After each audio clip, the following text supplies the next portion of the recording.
মধ্যপ্রাচ্য সংঘাতকে কেন্দ্র করে যুক্তরাষ্ট্রের উপর কৌশলগত চাপ বাড়ানোর সুযোগ নিচ্ছে চীন, এমনটাই দাবি করা হয়েছে মার্কিন গোয়েন্দা সংস্থার একটি গোপন বিশ্লেষণে।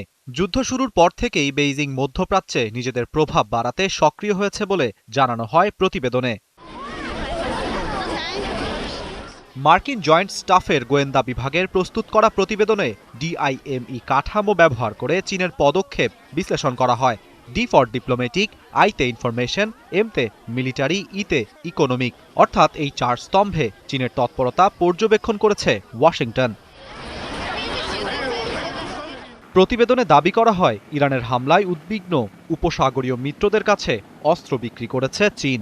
একই সাথে হরমুজ বন্ধ হয়ে জ্বালানি সংকটে পড়া দেশগুলোর কাছেও নিজেদের সমাধানদাতা হিসেবে তুলে ধরেছে বেইজিং।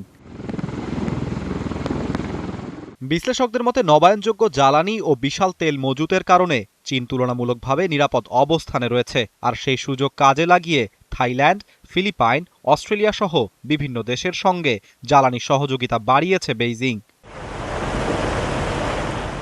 অন্যদিকে যুদ্ধের কারণে যুক্তরাষ্ট্রের অস্ত্র ভাণ্ডারে বেড়েছে চাপ। প্যাট্রিয়ট, থার্ড ও টমাহক ক্ষেপণাস্ত্রের সীমিত মজুদ নিয়ে উদ্বেগে ওয়াশিংটন। বিশেষজ্ঞদের মতে এই পরিস্থিতিতে তাইওয়ান ইস্যুতে যুক্তরাষ্ট্রের অবস্থান নিয়ে মিত্রদের মধ্যেও রয়েছে ধোঁয়াশা।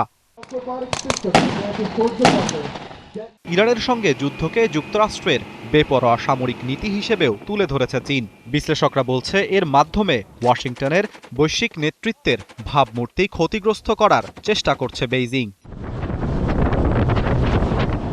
বিশ্বের দুই বৃহৎ শক্তির এই কৌশলগত প্রতিযোগিতার মাধ্যমেই ঐতিহাসিক বেইজিং সফরে প্রেসিডেন্ট ডোনাল্ড ট্রাম্প।